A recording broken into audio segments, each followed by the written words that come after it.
பீகார் சட்டமன்ற தேர்தலில் தேசிய ஜனநாயக கூட்டணி மகாகத்பந்தன் கூட்டணி இடையே தேர்தல் வாக்குறுதி போட்டி சூடுபிடித்துள்ளது.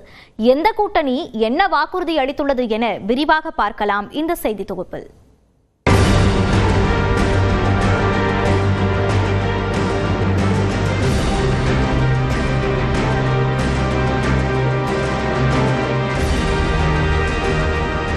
பீகார் சட்டப்பேரவைக்கு வரும் 6 மற்றும் 11ஆம் தேதிகளில் 2 கட்டங்களாக சட்டப்பேரவை தேர்தல் நடைபெறவுள்ளது.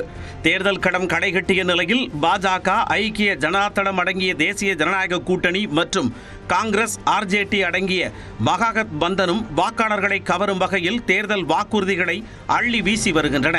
மகளிருக்கு மாதந்தோறும் 2500 ரூபாய் நிதியுதவி வழங்கப்படும் என மகாகத்பந்தனும், 1 கோடி பெண் தொழில் முனைவோர்களை உருவாக்கும் வகையில் தலா 2 லட்சம் ரூபாய் வரை நிதி உதவி வழங்கப்படும் எனவும் தேசிய ஜனநாயக கூட்டணியும் அறிவித்துள்ளன.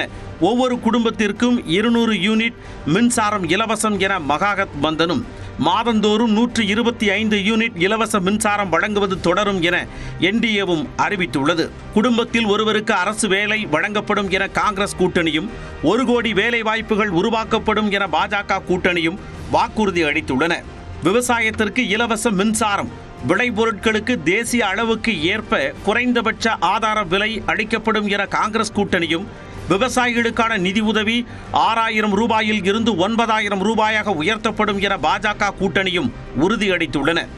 எல்கேஜி முதல் பட்ட படிப்பு வரை கல்வி இலவசமாக வழங்கப்படும் என காங்கிரஸ் கூட்டணியும், கேஜி முதல் பிஜி வரை இலவச கல்வி என பாஜக கூட்டணியும் வாக்குறுதி வழங்கியுள்ளன.